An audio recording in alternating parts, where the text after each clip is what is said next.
Como se dio cuenta, en la entrada no le dieron una hojita como normalmente, sino una tarjeta diferente con una palabra de Dios ahí, con una promesa de Dios en esa tarjetita, y es parte de lo que vamos a predicar hoy. Es el versículo tal vez central de lo que queremos hablar hoy, y por eso decidimos no darles un boletín como los que damos normalmente, sino que puedan llevarse esa tarjeta, no solamente para tenerla como un recuerdito, sino para memorizar esa palabra, para aprenderla, para declararla, para confesarla para su vida, para su familia, para su trabajo, cualquier cosa que usted haga, hermano.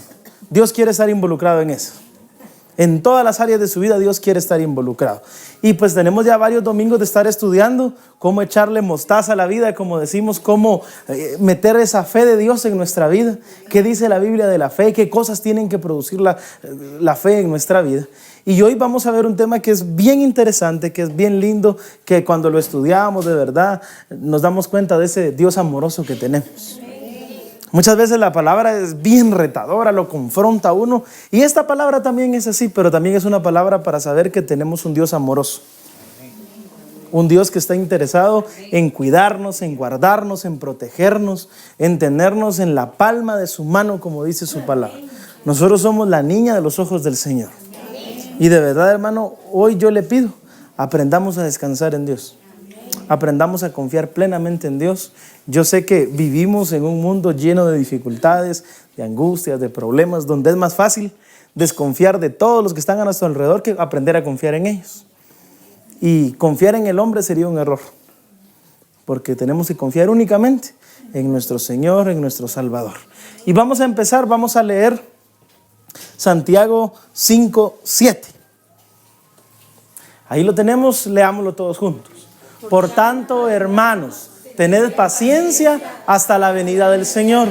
Mirad cómo el labrador espera el precioso fruto de la tierra, aguardando con paciencia hasta que reciba la lluvia temprana y la tardía. Dice, por tanto, hermanos, tened paciencia hasta la venida del Señor. Mirad cómo el labrador espera el precioso fruto de la tierra, aguardando ¿con qué? Con paciencia, hasta que reciba la lluvia temprana y la tardía. ¿Cuántos de los que están aquí hoy ya habían leído en la Biblia y habían visto en un versículo, oído un mensaje que hablara de la lluvia temprana y de la lluvia tardía? ¿Quiénes ya lo habían visto? ¿No? ¿Se ha dado cuenta usted que a lo largo de la Biblia hay muchos pasajes, muchos versículos donde la lluvia está involucrada? ¿Ya se había dado cuenta usted de eso? La lluvia en la Biblia tiene un significado bien especial. Y hay muchos significados para la lluvia, hay muchas cosas que la lluvia significa. Hoy queremos estudiar estas dos, la lluvia temprana y la lluvia tardía. Pregúntele al que está ahí con usted, ¿cuántas canciones has escuchado? ¿Cuántos himnos, cuántos coros que hablen de la lluvia? Pregúntele. ¿Serán varios? ¿Serán muchos? ¿Serán pocos? ¿2, 3? ¿Verdad que son varios? Hay muchos versículos que hablan de la lluvia, muchos cantos que hablan de la lluvia, ¿verdad que sí?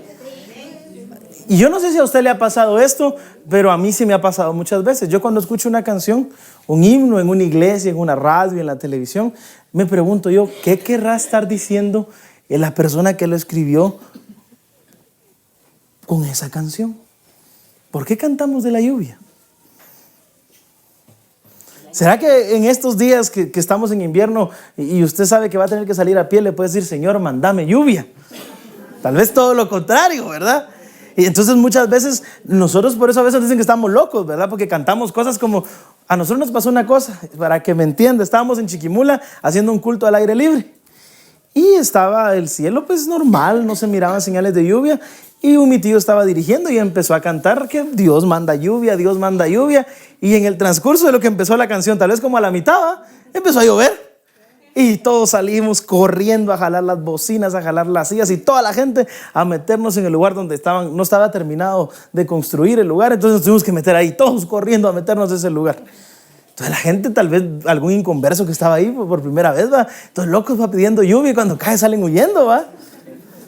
La lluvia en la Biblia tiene un significado especial, tiene una connotación espiritual. más allá de la lluvia que nosotros miramos. Y yo decía en la mañana que ese es el gran amor de Dios, que nos pone ejemplos sencillos para que nosotros podamos entender y comprender misterios grandes de su palabra y de su reino. Hoy vamos a leer un capítulo entero de Deuteronomio, y es Deuteronomio 11 del 1 al 15, para tratar de entender qué quiere decir la lluvia. ¿Y por qué empezamos con Deuteronomio? Porque este es el primer capítulo de la Biblia, los primeros versículos de la Biblia donde la lluvia aparece. Aquí es la primera vez donde se empieza a tocar el tema de la lluvia. Como todos sabemos, antes de Noé, ¿qué pasaba? No llovía, un rocío estaba sobre la tierra, dice la Biblia. Pero aquí ya la lluvia ya era algo parte del mundo, parte de toda la humanidad. Y aquí se empiezan a citar la lluvia temprana y la lluvia tardía. Leamos estos versículos.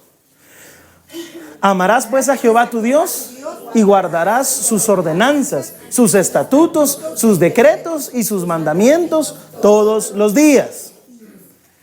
Y comprended hoy, ¿por qué no hablo con vuestros hijos que no han sabido ni visto el castigo de Jehová vuestro Dios, su grandeza, su mano poderosa y su brazo extendido? El 3. Y sus señales y sus obras que hizo en medio de Egipto a Faraón, rey de Egipto, y a toda su tierra. Y lo que hizo al ejército de Egipto, a sus caballos y a sus carros, cómo precipitó las aguas del Mar Rojo sobre ellos, cuando venían tras vosotros, y Jehová los destruyó hasta hoy. Y lo que ha hecho con vosotros en el desierto, hasta que habéis llegado a este lugar. Y lo que hizo con Datán y Abiram, hijos de Eliab, hijo de Rubén, cómo abrió su boca a la tierra y los tragó con sus familias, sus tiendas y todo su ganado en medio de todo Israel. Mas vuestros ojos han visto todas las grandes obras que Jehová ha hecho. Guardad pues todos los mandamientos que yo os prescribo hoy, para que seáis fortalecidos y entréis y poseáis la tierra a la cual pasáis para tomarla, y para que os sean prolongados los días sobre la tierra, de la cual juró Jehová a vuestros padres que había de darla a ellos y a su descendencia, tierra que fluye leche y miel. El 10. La tierra a la cual entras para tomarla no es como la tierra de Egipto, de donde habéis salido, donde sembrabas tu semilla y regabas con tu pie como huerto de hortalizas.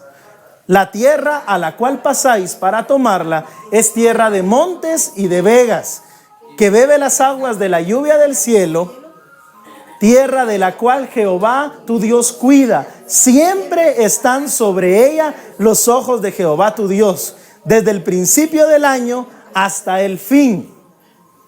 Si obedeciereis cuidadosamente a mis mandamientos, que yo os prescribo hoy, amando a Jehová vuestro Dios y sirviéndole con todo vuestro corazón y con toda vuestra alma, yo daré la lluvia de vuestra tierra a su tiempo, la temprana y la tardía, y recogerás tu grano, tu vino y tu aceite. Y el 15.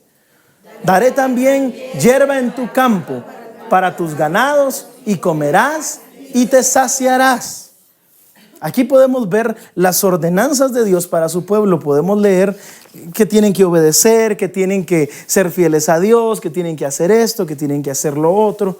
Y si usted se da cuenta y lo vuelve a leer en su casa al inicio, la palabra de Dios dice que no le está hablando a los hijos del pueblo de Dios, sino a los padres, a los abuelos, a la gente que vio en el desierto la gloria de Dios y vio cómo Dios hizo milagros a favor de ellos. Y si miramos ahí en esos versículos, podemos ver que la Biblia dice que a Datán, a Abiram, se los tragó la tierra. Que la tierra abrió su boca y se los tragó. Fácilmente podemos decir que ese día fue inaugurado el infierno. Que fueron los primeros clientes en llegar al infierno. Ahí imagino que lo estaban esperando con los brazos abiertos, el montón de demonios, ¿verdad? Entonces, aquí empieza a hablar de la lluvia temprana, de la lluvia tardía. ¿Qué es la lluvia temprana? En Israel no llueve como llueve aquí, como llueve en el sur del país, como llueve en las bocacostas, no llueve así. En Israel es una tierra donde no llueve mucho. Israel tiene características muy parecidas al oriente de Guatemala, a Zacapa, Chiquimula. Es árida la tierra, no cae mucha agua. Uno puede ir a Escuintla y está lloviendo y automáticamente pasar a Chiquimula y hay un gran sol y no está lloviendo. Así es Israel. Y la lluvia temprana normalmente es una lluvia que cae en el otoño, septiembre, octubre más o menos.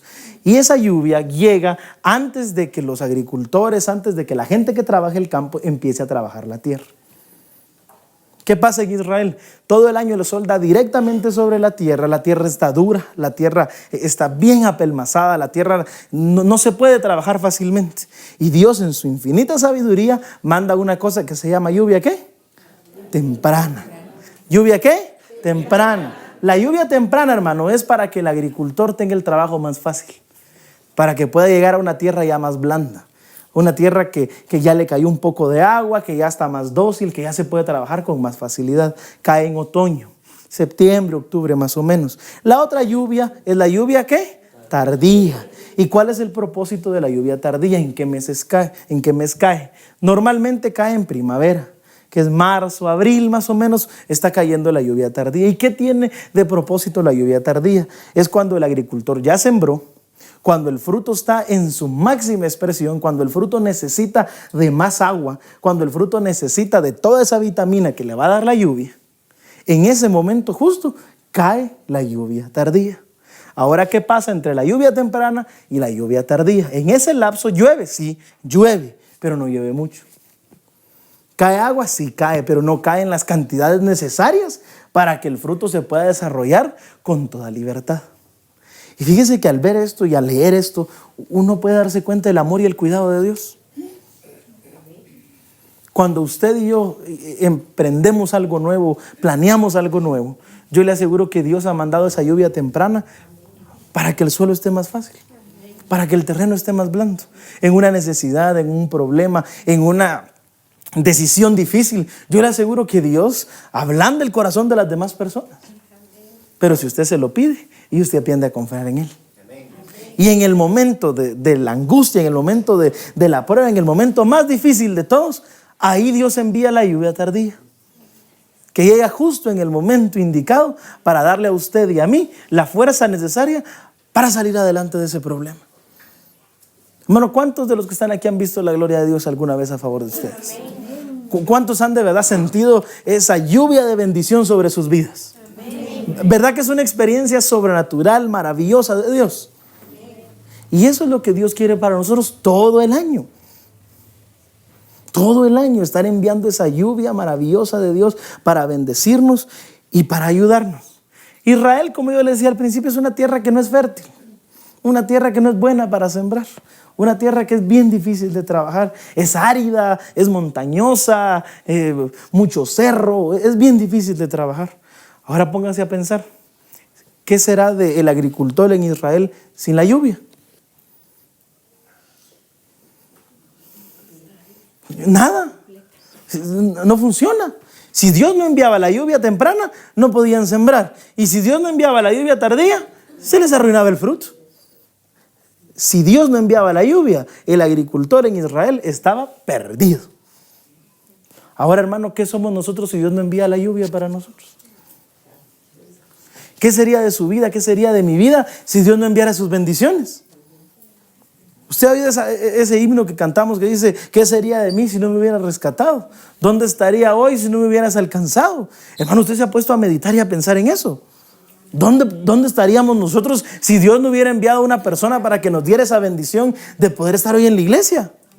Hermano, ¿qué sería de nuestra vida si no tuviéramos esas bendiciones de Dios? Estamos en mayo. De enero para acá han pasado un montón de problemas, un montón de dificultades. Y si Dios no hubiera obrado a favor de nosotros, ¿qué sería de nosotros hoy? ¿Ya se puso a pensar eso usted? ¿Ya le dio gracias a Dios? ¿Ya meditó? ¿Ya un día tuvo un momento de intimidad con Dios y le dijo, Señor, gracias porque has enviado esa lluvia justo en el momento que yo la necesito? Bueno, Dios es maravilloso, Dios es bueno con nosotros. pero también necesita que nosotros aprendamos a confiar en Él. Yo me imagino las primeras veces que empezó a sembrar el pueblo de Dios en Israel, tenían que tener mucha fe para creer que Dios les iba a enviar la lluvia tardía y la temprana también. Ellos estaban acostumbrados a otra cosa, ellos estaban acostumbrados a otro contexto. En Egipto, de donde ellos venían, Egipto es una tierra súper fértil. Fíjese, hermano, que a lo largo de la historia usted puede estudiar y ver y buscar que Egipto, en las grandes crisis, en los grandes momentos de hambre de la tierra, Egipto tiene comida. Egipto no se queda sin comida. Y ahí en la Biblia tenemos un ejemplo, cuando estaba José gobernando con Faraón. ¿Qué pasó con José? Ahí tenía todo lo que necesitaban para alimentar a su pueblo y a otras naciones. Y ahí estaba el pueblo de Dios en una tierra fácil de cultivar, en una tierra fácil de sembrar, en una tierra que era fértil, fértil, fértil. Y una cosa que a Egipto le ayudaba mucho es el río Nilo. Todos han oído del río Nilo, ¿verdad? Todos hemos oído, lo hemos leído en una historia, lo hemos visto en una película. Y el río Nilo para los egipcios era un dios más. La primera plaga que Dios envió, ¿qué les tocó a los egipcios? ¿En dónde? ¿En dónde? Todo el agua del río se convirtió ¿en qué? En sangre. ¿Por qué Dios tocó primero el río? Un golpe al Dios. De uno y a la cabeza, como decimos nosotros, ¿va? Dios no se anduvo ahí como que les voy a tocar algo sencillito primero. No, fue a su Dios más importante, el río Nilo. ¿Pero por qué es tan importante el río Nilo? El río Nilo crece en las montañas, empieza a desarrollarse en las montañas.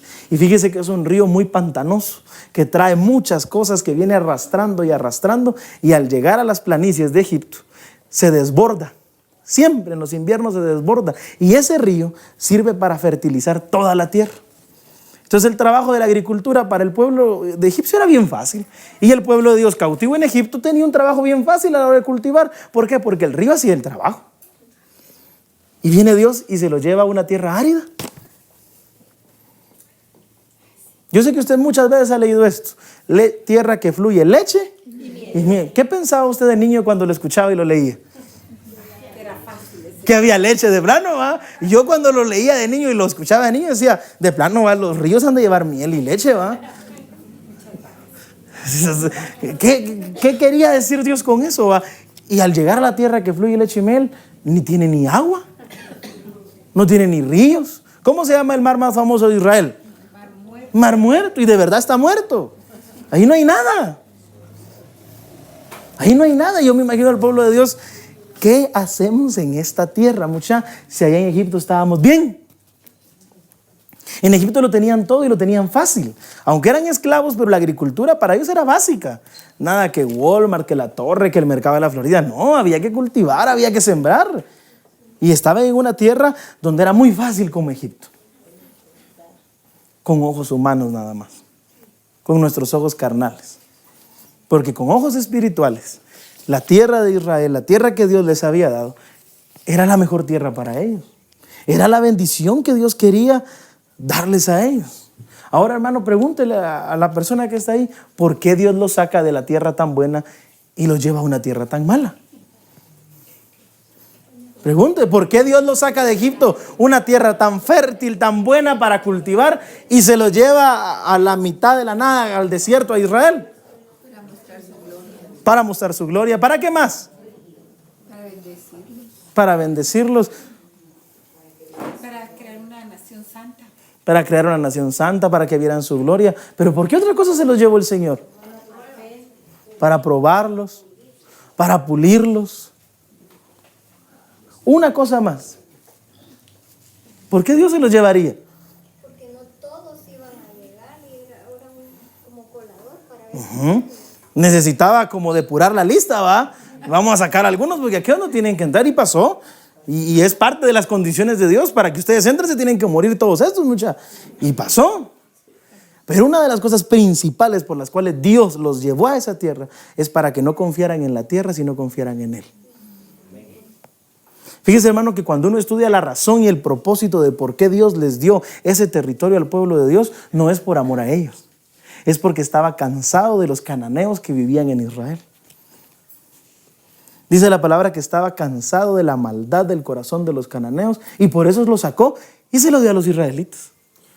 Y el Antiguo Testamento, la ley de Dios, la ley de Moisés, esa ley que está en Éxodo, en Deuteronomio, en Levítico, todos esos mandamientos tienen un propósito principal: que la gente ame al Dios de la bendición y no a la bendición. Y al llevarlos a una tierra tan mala para cultivar, tenían que aprender a confiar ¿en quién? En Dios. Si a usted le dicen, mira, cada vez que se te acabe el dinero, yo te vengo a dejar lo que necesitas, pero solo lo que necesitas, no más. Es más fácil. ¿Y por qué no me dejas de una vez lo de unos 2 meses? Pues, ¿verdad que es más fácil? ¿Verdad que si a uno le dicen, mira, cada vez que se te acabe el agua, yo te la llevo, pero solo te voy a dejar un vaso? Y cada vez que necesites otro vaso, yo te lo vengo a dejar. Casaca, mano. Una vez vas a vender, ya 2 veces, ¿no? Y eso es lo que Dios les está diciendo a ellos. Pueblo mío, hijos míos, cada vez que necesiten la lluvia tardía y la temprana, yo la mando. Pero es más fácil tener un río Nilo que puede fertilizar todo y darme un excelente fruto. Y fíjense, hermano, que pensando en cómo Dios les toca su río y se les vuelve en sangre. Yo no sé, eso es algo literal, no es de que estaba roja el agua y era agua, pero le echaron toque y se miraba roja. No, si la Biblia dice que el río tenía sangre, ¿qué tenía? Sangre y punto, no hay para atrás. Y se imagina usted, ver usted a la cosa que más usted ama, a ese elemento que usted tiene como su Dios, hecho sangre. Y digo yo, ¿todo por qué? Para que su pueblo aprendiera a confiar en Él y lo amara a Él y no las bendiciones. Y eso tiene que ser real en su vida, hermano. ¿En qué confía usted? En su habilidad, en su buena boca para discutir, para pelear, en su habilidad para convencer a los demás, en el título que usted tiene, en el buen trabajo que consiguió, en los buenos conectes que ha hecho en la vida y que lo van a sacar adelante de cualquier dificultad. ¿En qué confía usted? ¿Dónde deposita usted su confianza? ¿Qué ama más usted? ¿Las bendiciones que Dios le ha dado o al Dios de la bendición? Eso es bien delicado y es bien importante tenerlo bien claro. Si yo amo más la bendición que al Dios de la bendición, ¿sabe qué va a hacer ese Dios de la bendición? Me las va a quitar. Hermano, ¿cuánta gente usted conoce que un día tuvo muchas cosas y que hoy en día no tiene nada? ¿Ah? ¿Cuánta gente nosotros la hemos visto bien bendecida y de un día para otro perdió toda la bendición? ¿Verdad que lo hemos visto? Y antes de pasar al siguiente punto, hermano, ¿qué bendición ha perdido usted? Ustedes, de los que toda la vida que uno los escucha están diciendo que el antes fue mejor que el hoy. ¿Se ha dado cuenta, hermano, que hay gente que toda la vida que uno le pregunta cómo estás? Bien, pues, pero hace como 10 años pues, yo tenía esto, yo fui lo otro, yo tuve aquello y hacía esto, y yo servía a Dios con tanto amor, yo oraba, yo clamaba. Hoy ya no mucho usted porque ya me enfrié. ¿No será que usted se olvidó del Dios de la bendición y por eso le quitaron sus bendiciones? Y por eso le mandaron a cortar la luz de las bendiciones. Mire lo que dice este versículo de Apocalipsis 21:8. Pero los cobardes e incrédulos, los abominables y homicidas, los fornicarios y hechiceros, los idólatras y todos los mentirosos tendrán su parte en el lago que arde con fuego y azufre, que es la muerte segunda. A lo largo de estos años en la iglesia hemos aprendido una cosa, y en la Biblia, hay mucha gente que estudia la Biblia lo dice. Cuando hay listas en la Biblia, lo que está primero es lo más importante, lo principal, lo que más se quiere resaltar. Es una manera de escribirlo. Lo que pasa es que en el idioma que se escribió la Biblia, que es el griego, no hay puntos ni comas. Entonces la gente leía de corrido. Entonces, para dar un énfasis a algo, tenían que ponerlo de primero. ¿Y qué son las primeras 2 cosas que están en este versículo? Y ya se dio cuenta de las cosas que siguen. Homicidas, abominables, fornicarios, hechiceros, idólatras, mentirosos. Yo creo que si nosotros hubiéramos hecho la lista, hubiéramos puesto la lista al revés. ¿Verdad que sí? Tal vez hechiceros, fornicarios, homicidas, idólatras, abominables. Pero ¿cuáles son los primeros 2 que están ahí? Los cobardes e incrédulos. Y dice la Biblia que ellos van a tener su lugar reservado en el infierno. Hermano, si usted es incrédulo y es cobarde, tal vez no es salvo. Tal vez tiene abajo el diablo un lugar con su nombre, sí, su plaquita le tiene ahí en el dormitorio donde lo van a dejar, lleno de carbón. Dios es maravilloso, hermano, y Dios es poderoso, pero también es firme en lo que nos dice. Y cobardes e incrédulos tienen preparado un lugar especial en el infierno. Al mismo nivel o un poquitito más que los homicidas, los hechiceros, los idólatras, los fornicarios. La base del evangelio, ¿qué es? Creer, fe. Esa es la base del evangelio, ¿o no? Si usted no puede creer en que alguien vino a morir por usted, olvídese que Dios lo bendiga, hermano. Olvídese. La bendición de Dios está ahí. La bendición de Dios está ahí para nosotros. Y fíjese, hermano, que pensando en este versículo, parece como muy duro, ¿verdad? Pero si yo soy cobarde porque me enseñaron a ser cobarde, ¿y qué le hago yo, pues? A un amigo mío le ofrecieron un buen trabajo aquí en Guatemala, él vive en un departamento. Y no lo agarró, ¿sabe por qué? Por miedoso. Por incrédulo. Y muchas, agarralo, mano. Y una de las cosas que él decía es que no voy a poder, vos. Yo no me siento capaz de hacerlo. Dios tenía un trabajo lindo y maravilloso para él. Y yo sé que uno de los sueños más grandes de su vida es vivir aquí en la capital. Pero lo dejó pasar por cobarde y por incrédulo. Hermano, ¿qué bendición ha perdido usted? ¿Qué cosa ha perdido usted por cobarde y por incrédulo? Medite un momentito, piense. ¿Qué cosas de Dios he dejado pasar por miedo, por temor, por no creer que Dios me va a respaldar, por no creer que Dios me va a bendecir? Cuando una persona empieza a diezmar es lo primero que piensa. ¿Cómo me va a alcanzar 90 pesos más que 100? ¿Cómo? Explíquenme. Pero el que ha tenido esa bendición de Dios sabe que alcanzan más 90 que 100. Amén. Y que Dios los bendice más. Amén. Mire Deuteronomio 11:12. Es el versículo que usted tiene también ahí. Leamos. Tierra de la cual Jehová tu Dios cuida. Siempre están sobre ella los ojos de Jehová tu Dios. Desde el principio del año hasta el fin. Mire qué lindo este versículo. Volvamos a leer otra vez. Tierra de la cual Jehová tu Dios cuida. Siempre están sobre ella los ojos de Jehová tu Dios. Desde el principio del año hasta el fin. ¿Qué está diciendo esta palabra? Les está diciendo, pueblo mío, hijos míos, ustedes en Egipto tenían un río Nilo que les hacía el favor de fertilizar la tierra. Ustedes tenían el camino fácil para poder comer, tenían todo a su alcance en Egipto para sembrar. Y ahora me lo llevo a una tierra árida, una tierra difícil, una tierra complicada, pero mis ojos están puestos sobre esa tierra todos los días. ¿Qué prefiere usted, hermano? ¿Tener todo servido o tener un Dios que lo está viendo todos los días?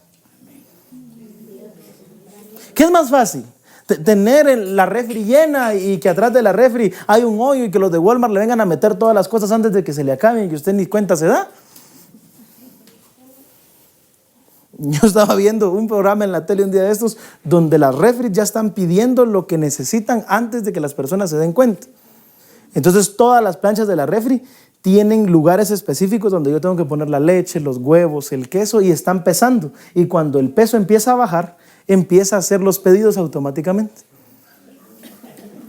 Y ya no se tiene que preocupar usted por nada. Vos se acabó la salsa, no, aquí está ya la trajeron. Y la leche ya se va a caer, no, ya va a llegar, tranquilo.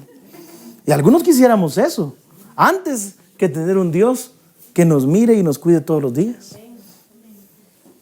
Hermano, esta palabra que está aquí es una promesa especial de Dios. Es un versículo que destila amor de Dios. Es un versículo que huele a amor y a misericordia de Dios. Y es un versículo que usted tiene que aplicar para su familia, para su trabajo. Cuando salga a la calle, dígale, declare esa palabra al salir a la calle. Dígale, Señor, Jehová está sobre mí y los ojos de Él están sobre mi vida, sobre mi familia, sobre mi trabajo, sobre todas las situaciones de mi vida. Y va a ver cómo la vida cambia. Y va a ver cómo la vida va a empezar a tener otro sentido. Va a ver cómo Dios lo va a bendecir. Dios quería demostrarle una cosa a su pueblo, que Dios es más poderoso que cualquier río, que cualquier fertilizante, que cualquier poder humano, que cualquier beneficio de la tierra, que cualquier cosa. ¿Verá que Dios es más poderoso que cualquier otra cosa en este universo? ¿Y por qué no confiamos en Él entonces? ¿Cuál es su primera opción en la lista a la hora de un problema? Si es Dios, usted está rayado. Y por eso es que Dios lo está bendiciendo como lo está bendiciendo. Pero si Dios es el número 20, ay, por eso es que está bien claveado. Yo le aseguro, hermano, que hay gente que desde que pusieron la policía aquí y cerraron vive más tranquila. Pero ¿en qué confía más usted? ¿En que el policía anda echándose un ojo en la noche? ¿O en que tiene un Dios que está viendo su casa, su carro, su moto, el bus donde usted va, la acera por donde va caminando? ¿En qué confía más usted? En el Dios, por supuesto. Pero ahora, hermano, que se note. Yo creo que a los evangélicos les deberían de prohibir la venta de tranquilizantes, de diazepam, de pasiflora, de todas esas cosas. Nosotros tenemos el mejor tranquilizante del mundo y se llama confianza en Dios. Pero es bien difícil, ¿no? A todos nos cuesta, hermano. A todos nos cuesta, a todos nos cuesta. Todos los demás pueblos amaban las bendiciones que tenían. En la historia bíblica uno puede encontrar cómo amaban sus dioses, a sus hijos, a su ganado, a las moscas, a cuánta cosa. Dios solo quería que amaran una sola cosa. ¿A quién? A Él. A Él. Y hermano, en este tiempo, hasta este día, podemos ver una cosa. ¿Verdad que Dios ha bendecido a su pueblo? El pueblo de Israel es bendito en el lugar donde está.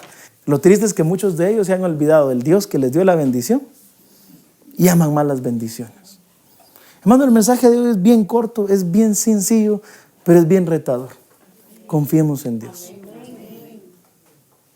Cuando usted está en una angustia, en una necesidad, en un problema, cuando usted tiene que emprender algo nuevo, no espere que un río Nilo le fertilice la tierra. Espere que Dios esté al tanto de esa tierra, al tanto de ese trabajo, al tanto de esa necesidad. Hermano, las bendiciones de Dios están ahí. Usted puede acceder a ellas. Mi papá siempre ha puesto el ejemplo de que Dios tiene una bodega en el cielo llena de bendiciones para todos nosotros, pero que la bodega siempre pasa llena porque nadie reclama la bendición, ¿va? Nadie pide, nadie anhela, nadie sueña, nadie desea, nadie viene y vive en confianza de Dios. Hermano, de verdad, yo le aseguro que Dios quiere cambiar su vida y la vida de su familia. Dios quiere poner paz en su hogar. ¿Usted cree que Dios está contento porque en su casa solo líos hay? Pero Dios no va a tranquilizar nada, Dios no va a enviar paz a esa casa hasta que usted confíe más en Dios que en su habilidad para resolver los problemas. Yo hablaba con un músico cristiano, evangélico, y me decía, fíjate, vos me dice que estoy bien mal económicamente y me estoy yendo a tocar a un restaurante todas las noches. ¿Y qué tocas? Le digo yo, música clásica, jazz. Me dice, nada que cantan ni nada. Me dice, le digo yo, ¿y de tu salario de dónde sale? Ah, de los dueños del restaurante. ¿Y qué es lo que más venden? Pues vino, me dice, y cosas así. Y vos ya te diste cuenta que con lo que te pagan a vos, lo están recaudando por venderle licor y saber cuántas cosas más a la gente. Y me dice, yo no había pensado eso, fíjate vos, me dice. Yo no había analizado eso, fíjate vos, me dice. Yo estoy contribuyendo, me dice, dando un buen ambiente en el restaurante a que la gente chupe mal, me dice. Pero ¿qué era más fácil para él? ¿Aceptar el trabajo o decirle, Señor, o me bendecís o hasta aquí llegué? Y es el problema de un montón de músicos cristianos. Uno de los músicos de la iglesia llegaron un día y le dijeron, mira vos, necesitamos que alguien vaya a tocar el bajo. Y no lo aceptó, fíjese, hermano. Y fueron los días que iban a hacer su primer hijo. Y yo me recuerdo que me lo contó, pero lo contó de verdad, que para él era una gran victoria, una gran bendición poder confiar más en Dios que en la platita que le iba a entrar extra. Y mire este versículo de Marcos 4:26. Decía además, así es el reino de Dios, como cuando un hombre echa semilla en la tierra y duerme y se levanta de noche y de día, y la semilla brota y crece sin que él sepa cómo. Porque de suyo lleva fruto la tierra, primero hierba, luego espiga, después grano lleno en la espiga. Y cuando el fruto está maduro, enseguida se mete la hoz, porque la siega ha llegado. Regresemos al versículo 27 y con esto vamos a ir terminando. Mire qué precioso este versículo, mire qué lindo lo que Dios nos quiere al 26. Leamos. Decía además, así es el reino de Dios. ¿Qué quiere explicarnos la palabra de Dios así? ¿Cómo funciona qué? El reino de Dios. Aquí nos está diciendo, hoy les voy a explicar cómo funciona, cómo es que el reino de Dios, cómo funcionan las cosas con Dios. ¿Y cómo es? Como cuando un hombre echa semilla en la tierra. ¿Verdad que sembrar una semilla es un acto de fe? ¿Verdad que venir y el agricultor tomar un poco de semilla y echarla en la tierra y preparar la tierra está demostrando que tiene fe? En Guatemala, ¿cuándo llueve? Ya nadie sabe. Supuestamente debería estar lloviendo en estos días. Y llueve, no llueve. El agricultor que está sembrando aquí depende de la lluvia para regar. Tiene que tener ¿qué? Fe. Ese es el primer paso, hermano. Usted tiene que tener fe para sembrar. Y no se preocupe, no vamos a pedir dinero. No es el propósito de esto. Es que usted siembre algo hoy para el Señor. Pero algo que Dios le ha estado pidiendo desde hace mucho tiempo. Tal vez su temperamento, tal vez su miedo, su temor. Yo no sé qué. Que usted lo siembre y que de verdad diga, Señor, yo aquí traigo esa parte de mi vida que todavía no te he entregado. Yo aquí vengo a rendir delante de ti eso que todavía no te da. Y usted necesita para hacer eso, ¿qué? Fe. Mire el versículo 27, mire lo que dice. Y duerme y se levanta de noche y de día, y la semilla brota y crece sin que él sepa cómo. ¿Qué dice la Biblia que hace el agricultor después de sembrar la semilla? ¿Qué hace? ¿Qué hace? Duerme. ¿Qué es lo primero que se va en un problema? El hambre. Dan ganas de dormir cuando usted sabe que está a punto de tronar todo. Dan ganas de acostarse a dormir en un momento de crisis, en un momento de angustia. O usted es de los que de verdad puede estar en el peor de los problemas y de todos modos se duerme. Yo conozco gente, hermano, que está en la peor angustia de su vida y ¿saben qué hacen? Dormir. Y se levanta de noche y de día y la semilla brota y crece sin que ¿qué? ¿Será que el agricultor, el labrador promedio en el mundo sabe qué pasa con la semilla dentro de la tierra? ¿Será que entienden lo que está pasando? ¿Será que si vamos ahorita a un lugar donde están sembrando y les preguntamos, ¿ustedes me pueden explicar qué pasa dentro de la tierra con la semilla? Yo les aseguro que no saben. Y en este tiempo, menos. La gente la sembraba y tal vez, ¿y qué está pasando dentro? Sabe, yo no sé. Yo solo sé que un día va a salir. Yo no sé si usted alguna vez lo pusieron o ha visto que ponen un frijolito en un vasito de compota. A mí me lo dieron. Y a mí se me perdió como a los 15, 20 minutos, no sé ni qué pasó. Pero a los días de eso, todos mis compañeros andaban con su frasquito, así como, aquí va, y el mío, ¿dónde estaba? Yo lo perdí, me desesperé, yo quería que eso saliera rápido. No aguanté tal vez ni una hora con el frasquito en la mano, porque a mí me dijeron, echaste el frijolito, ahí va a salir algo. Y yo así, pues, no salió. Saber que lo hice. Hermano, aquí esto es bien tremendo, porque a veces usted le pregunta a Dios, ¿y qué vas a hacer, Dios? Yo he leído peticiones, he escuchado gente que se le acerca a uno y le dicen, yo le digo, Señor, mostrame qué vas a hacer. ¿Y para qué? Si usted lo va a hacer de todos modos, no, que lo va a hacer es Dios. ¿Para qué le va a decir qué va a hacer?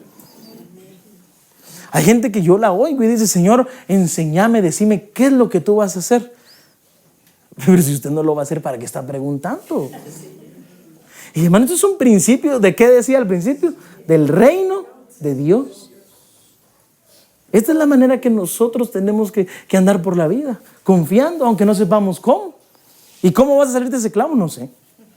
Yo solo sé que tengo un Dios poderoso que me va a sacar adelante.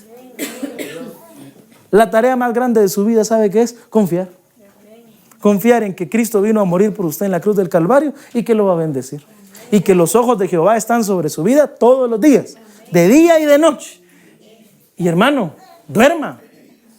Disfrute la vida, gócese en el Señor y sepa que un día esa semilla va a brotar y cuando le pregunten ¿y qué pasó? Yo no sé. Yo le puedo asegurar una cosa, hermano, todos los que estamos aquí, alguna vez hemos encontrado una solución de parte de Dios y no sabemos cómo. Oíamos un testimonio aquí en la casa esta semana de cómo Dios puede confundir la mente de la gente. ¿Y cómo funciona eso, hermano? Yo no le tengo que explicar eso a usted. Usted solo sepa que en el momento que alguien lo quiera dañar, diga: Señor, confundimos la mente de esta persona, y Dios se encarga y la confunde. ¿O no lo hemos visto? Hermano, hay momentos donde uno no sabe de verdad cómo salir adelante del problema, pero Dios sí sabe. Dios sabe cómo nos va a sacar adelante. Dios tiene control absoluto de todo. Hermano, el crecimiento en una selva, en la montaña, ¿verdad que es natural? ¿Verdad que nadie anda regando los pinos que uno mira aquí en el altiplano? No, nadie anda regándolos ahí. ¿Y cómo crecen? Naturalmente. Eso es lo que Dios quiere que pase en su vida. El crecimiento, ¿quién lo va a dar?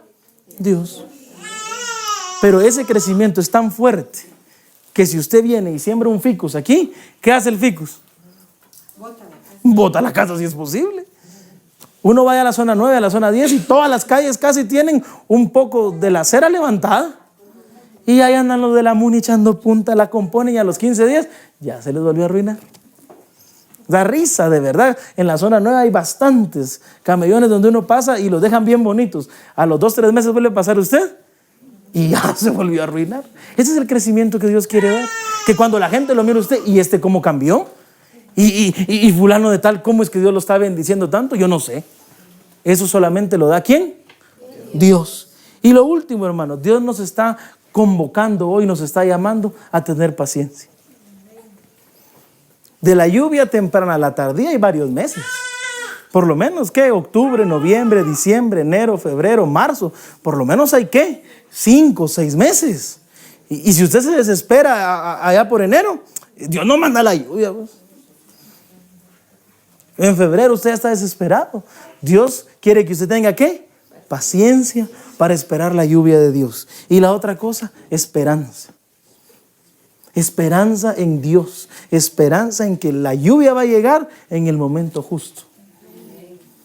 Yo le aseguro, hermano, que Dios sabe nuestra necesidad y conoce nuestro problema y no lo soluciona antes porque no es el tiempo de Él. Simple y sencillo. ¿Por qué Dios no provee ahorita? Porque no lo necesitas ahorita, lo vas a necesitar en 2-3 días más. Y ese es el amor de Dios y ese es el plan de Dios. Y lo último, Dios nos llama a que esperemos porque ya vamos a celebrar la cosecha. Tal vez mañana es el día de la cosecha para usted, tal vez hoy en la noche, tal vez en un mes, tal vez en 2 meses, tal vez en 3 meses o simple y sencillamente nunca. Mi mamá contaba el ejemplo de la abuelita de ella, que era mi bisabuela, que toda la vida oró por uno de sus hijos que nunca se quiso entregar al Señor. Y ella se murió y el Señor sigue alejado de las cosas de Dios. Y ella oró, clamó, vivió en santidad. El último domingo de su vida estuvo en la iglesia, se metió con Dios, diezmaba, ofrendaba, ayudaba, hacía todas las cosas que un cristiano puede hacer. Y Dios no le respondió. Y de lo que yo me recuerdo, nunca lo oí reclamar. Nunca lo oí protestar. Si Dios lo quiere bendecir, lo va a bendecir. Y si Dios no le quiere dar esa respuesta que usted está esperando, es porque algo mejor tiene. ¿Por qué reclamarle al que lo sabe todo, al que lo puede todo, al que tiene el control del universo? Yo quiero que leamos de último Deuteronomio 11:12, que está ahí en su hojita. Y hermano, de verdad hay que aprender ese versículo, hay que memorizarlo, hay que tenerlo en nuestra libreta, yo no sé, en su Biblia, en un lugar visible. Leámoslo todos juntos. Tierra de la cual Jehová tu Dios cuida. Siempre están sobre ella los ojos de Jehová tu Dios, desde el principio del año hasta el fin. Desde el principio del año, ¿hasta dónde? Hasta el fin. Y esto no es el 31 de diciembre a las 12. No, esto es hasta el último día de vida que usted tenga aquí en la tierra. Y el simple hecho que estemos aquí hoy es una muestra del cuidado y del amor de Dios, de la misericordia de Dios. Y yo le quiero invitar a que ahí sentado cierre sus